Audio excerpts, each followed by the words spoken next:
Yo, what's up guys, it's King Sean here, back with another video, and in today's video, I'll be discussing some options the Commanders could look at with the number 2 overall pick. We currently hold the number 2 overall pick, and we're most likely going to hold it during the final week of the season, have it on locks going into the 2024 off season. So, if you guys are new to my channel, leave a like down below, subscribe, turn on notifications, on the road to 3K subs if you could.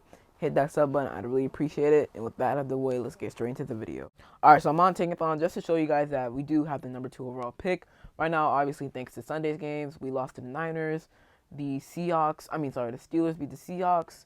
The Chiefs beat the Bengals. And the Cardinals beat the Eagles. We do now have the number 2 overall pick. The Patriots are right behind us at 3. We have the weaker strength of schedule than them as of now at .515. They have a schedule of .518, and the Cardinals at 4 right now. But the team we just need to worry about the most really are the Patriots. If we lose against the Cowboys, we should be fine. But I will pull up the strength of schedule tiebreaker help in a second. But if we lose to the Cowboys, and the Patriots beat the Jets, then we got that number 2 overall pick on lock. We don't need to worry about other teams. We got that number 2 overall pick on lock. If the Patriots lose to the Jets, though, and we beat the Cowboys, then we move down. I honestly think we move on to, like, the top 10. We're still going to stay in the top 10. We can't get any worse than the top 10. But I'm pretty sure we moved down, like, 9 or 8, which is pretty bad. So if we can't beat the Cowboys. Next week's game is a must-lose game. I know that sounds crazy. Like, that sounds so wrong to say next week is a must-lose game, but it is. It really is a must-lose game. But as long as we lose to the Cowboys and the Patriots beat the Jets, then we should be chilling. If not, we need to be rooting for these teams. We need the Steelers to beat the Ravens, the Colts to beat the Texans, the Saints to beat the Falcons, the Packers to beat the Bears, and the Raiders to beat the Broncos. Now, I don't think we need all of these to happen, but if at least 2 out of 5 or 3 out of the 5 things on here to happen, specifically the Saints game, because the reason why it's marked as 2 stars, the Falcons Saints game, is because it affects both teams. I think we played the Falcons. Yeah, we played the Falcons, and we beat the Falcons. So if they lose, that weakens our strength of schedule. And the Patriots also. Oh, well, the Patriots played the Saints, and I want to say, beat the Saints or lost to the Saints. No, I think they lost to the Saints. Yeah. And if the Saints win, that makes their strength of schedule stronger. So it basically affects both of our schedules. That's why it's marked with 2 stars.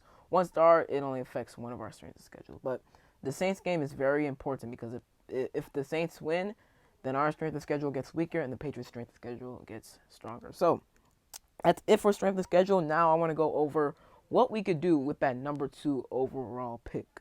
All right, so here we are on PFF Mock Draft Simulator once again, just to show you who we could go with at number 2 overall. So the Bears, they have the first overall pick on lock after the Panthers lost on Sunday against I honestly forgot who they played. But after the Panthers lost on Sunday, the Bears got the number 1 pick on lock. So it's impossible for us to get the number 1 overall pick. So the best we can do is get the number 2 overall pick, which we currently have. The Bears, right now, PFF has Drake May going 1 to the Bears, which I don't see happening at all. To be honest, at this point, I really don't know what the Bears are going to do because Justin Fields has been balling lately, and fans want Justin Fields to stay.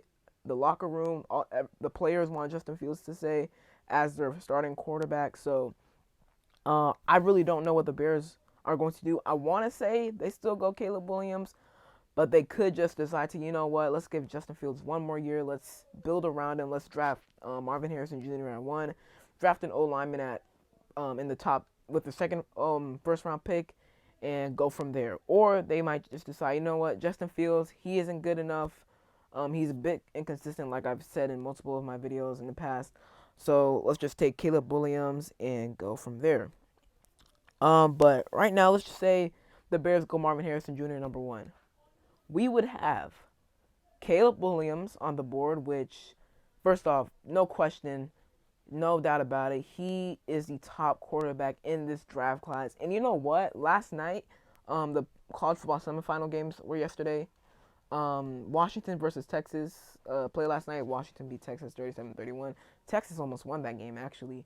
Um, like a few seconds left, but Michael Penix Jr. he balled out. He had like I think it was like 28 for 39, 430 passing yards and 2 touchdowns to no interceptions. He balled out last night. But I saw a lot of fans on social media saying, you know what?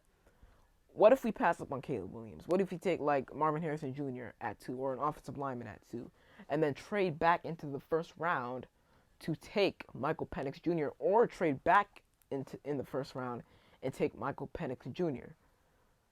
over Caleb Williams? What I say to that, that is ridiculous in my opinion. First off, I love Marvin. I love Michael Penix Jr.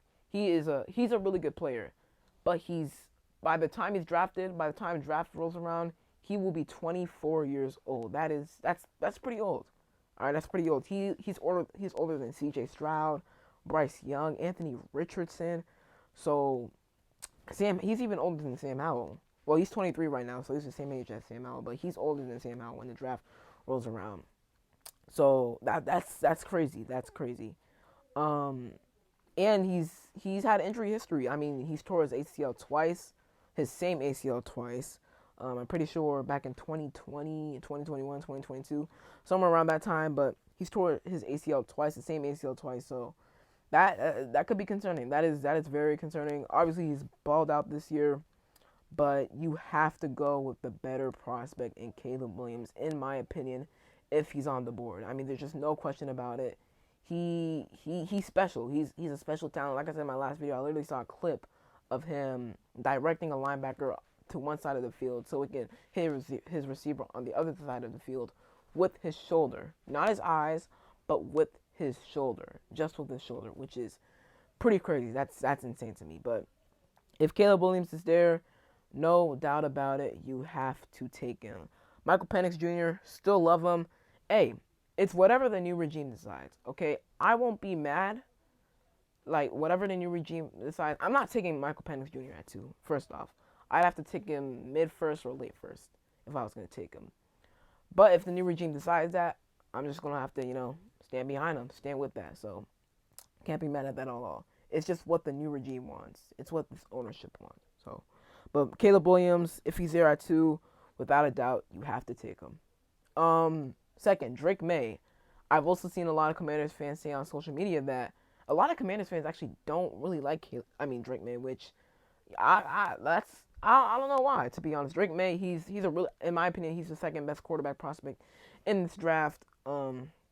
He's pretty mobile. He has good mobility to him. His arm isn't. He has a solid arm. I'd say Michael Penix's arm is stronger than his. You could argue Drake May's is better, but Caleb Williams is definitely better than his, and as well as Jaden Daniels. But Drake May, he's a fine prospect. He's a pretty solid prospect. I guess the thing that why fans don't really like him is because he doesn't really have that it factor to him, like guys like Caleb Williams has, Jaden Daniels has, Michael Penix. You could say he kind of has. So I think that's fans' main issue with Drake May. But overall, Drake May is a fine prospect. Maybe it's because Sam Howell went to North Carolina as well as Mitch Trubisky. They haven't turned out well, but that's no excuse, to be honest, because if you look at Ohio State, Justin Fields, he hasn't been playing amazing. Dwayne Haskins, RIP, he didn't work out in the NFL. And C.J. Stroud, the Texans drafted him this past draft, he's been balling out. He's going to win Offensive Rookie of the Year. So I talked about this last video even. So I just don't like that, if you came from one college that has a bad history with a certain position, you're not going to be good in the NFL. So I just don't like that excuse at all. Because guys like C.J. Stroud is balling out. So if we were to draft Drake May, if Caleb Williams is not there, if Caleb Williams is there, I would definitely draft him over Drake May for sure. But if he's not there, I would not mind Drake May one bit. And then I want to talk about Jaden. Well, I'm not going to talk about Jaden Daniels for too long. I talked about him last video. But if we were to draft Jaden Daniels, if we did decide to draft Jaden Daniels, I wouldn't mind that at all. I've seen a lot of analysts and experts, even fans, say that they prefer Jaden Daniels over Drake May. I disagree with that personally. I do disagree with that. I think Drake May is the more polished prospect. I think Jaden Daniels has more potential. He has the higher ceiling, but I think Drake May has the higher floor and is the more polished player, like I said. So, if Caleb Williams, like I said, is there at number 2, you have to take him. So, that is all for today's video. I hope y'all enjoyed. If you did, leave a like down below, subscribe, turn on notifications. I'm on the road to 3K subs. So if you could hit that sub button, I'd really appreciate it. And other than that, it's been King Sean, and I'm out. Peace.